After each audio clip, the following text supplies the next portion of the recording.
Hey VC, how's it going? Right, okay, this is my response to Andy's Vinyl Den contest. Now, I'll be honest, I've only just come across Andy's channel. Great stuff, love it. So yeah, I've subscribed, Andy, and I will be watching your videos in the future. I've only just come across your channel just purely because on the back of this contest I've seen a couple of other people who I follow their responses, so I thought I would stick in my two penneth as well, you know. So okay, so 7 Deadly Sins. First up, Pride. A very obvious album, this. Stevie Wonder's Songs in the Key of Life. I know that a couple of the videos that I've seen in response to the contest, for Pride they've shown something really quite valuable or quite unique. This is an album which sold millions of copies. You know, it's a very, very obvious, popular album, but the reason why I picked it is because it's something that means something to me, you know. So I bought this record when I think I was 18 years old with one of my very first pay packets when I got a proper job, you know. So I remember the day I went out and bought this. And on the same day I also bought a copy of Curtis Mayfield's debut album, and I don't think I've had too many better days shopping for records since then, so that's why I'm picking this up. Also as well, yeah, this, you can't go wrong with the songs in this album. It's pretty much a perfect album, and there's so much of it as well, you know. 4 sides of vinyl plus a 7-inch single. I love the crazy packaging, and also as well, Stevie Wonder, the songs are so positive as well, you know. So I was recently asked to do put some music together for a wedding.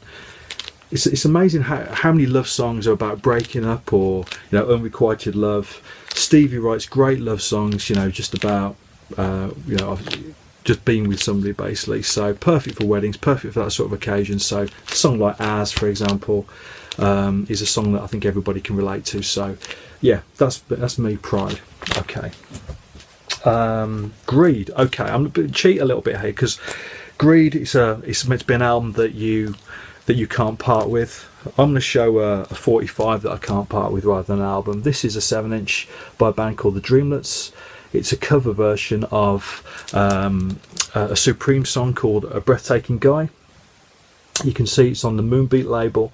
Now this isn't a particularly valuable record. I mean, I suppose, you know, you can get a copy, say, I don't know, you probably find a copy at 30 quid, something like that, which, you know, is enough to pay for a record, I'll give you that. But it's, you know, comparatively to some other rarities, I'm pretty sure that that's fairly cheap. The reason why I would pick this record though is because it took me so long to find it. I first heard this song on the radio in about 2000. Basically it's a reggae song. It's rock steady in style, but it's by a Japanese reggae band, the Dreamlets. They're a female vocal harmony group. Now only 500 copies of this record were pressed. I heard this song on the radio in 2000. It took me 12 years to find a copy, and I promise you that every time I walked into a record shop, this was the first record that I looked for. Every time I went online, eBay, Discogs, whatever, this was the first record that I looked for. 12 years later I finally found a copy on the Japanese website. So a record that isn't necessarily valuable in monetary terms, it's definitely my favourite record that I own, partly because of the battle that I had finding a copy, but it is just a beautiful, beautiful recording as well, so I'd encourage you to check it out on YouTube. Right, an album that I'd lust after, well, I'm going to show you a CD. This is Bob Marley and the Wailers, Catch a Fire. I would love an original copy of this. Many of you may well know it. It's the original copy. The packaging is like a Zippo lighter, so it opens up like that. Most of which are knackered because of that. You know, you can imagine that sort of motion for the sleeve. But one in good condition I would love to own, but unfortunately they're certainly priced out of my league. So, but yeah, a great album all the same. Right, Envy, a band that I'd like to have been a member of. Now I've thought about this a little bit because there's so many great musicians or great bands that I've seen, and I'd certainly, you know, dream of playing in sort of, I don't know, a lot of funk bands, for example Chic. Look at Bernard Edwards bass playing, or Nile Rodgers guitar playing, Earth, Wind and Fire, anything like that. But what I've gone for is a band called the Jim Jones Review, and the reason being is because I went to see this band live, I don't know, 6-7 years ago now. They're like a spiky, a little bit Nick Cave and the Bad Seeds, that sort of thing. It's sort of spiky R&B basically. But I saw this band and I was totally blown away by them. But all the time, you're looking at them. They're relatively small bands, are looking at what they're playing. And to be perfectly honest, I reckon I could play in that band. Do you know what I mean? So, give me a go. I reckon I could be in that band. So I've gone for something that I reckon that potentially would be realistic. Do you know what I mean? But at the same time, something that's never ever going to happen. And they were just fantastic. So I'd love to play in a band like this. So yeah, there you go. So Jim Jones Review. If you haven't heard of them, check out a performance they did on David Letterman. The song that they did, I think, was called Dishonest John. The Jim Jones Review. It is a great performance. So check them out. Right, okay. Gluttony, an artist which I can't get enough of.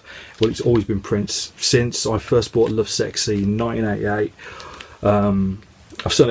He's the only artist I'd say that I own all of his records, sort of all of his albums that he's put out. Went through a stage of buying bootlegs, bootleg tapes, bootleg CDs, bootleg albums. Everybody knows about The Vault. Certainly it's been talked about a lot more since his death last year. All this unreleased music.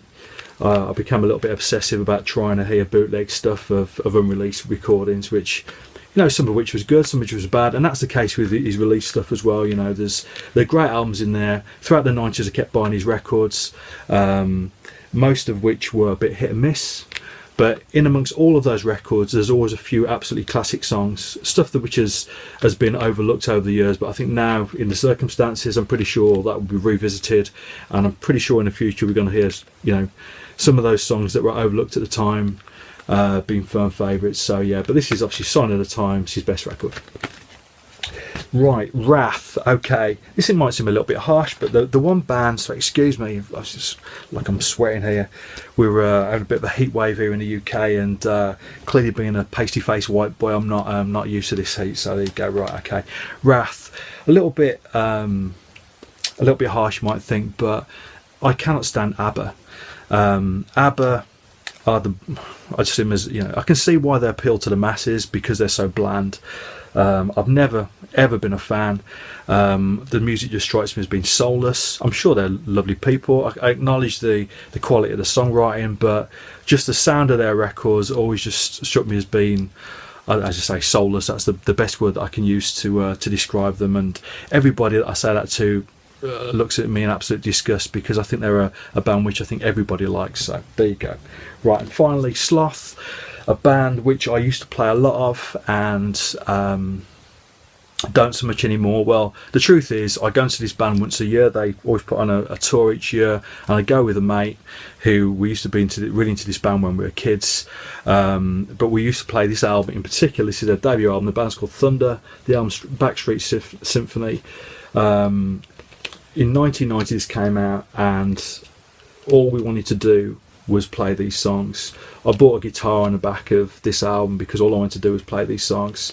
So I still play in bands now, so I suppose I've got this album to thank, so however many years later, 25, 30 years later. So yeah, but I don't really listen to their records anymore, but I do go and see them every year just for a bit of nostalgia. Great live band as well. But yeah, it's nice to revisit it once a year, but that's it. But anyway, good luck, Andy, and I hope you like my entry. Cheers.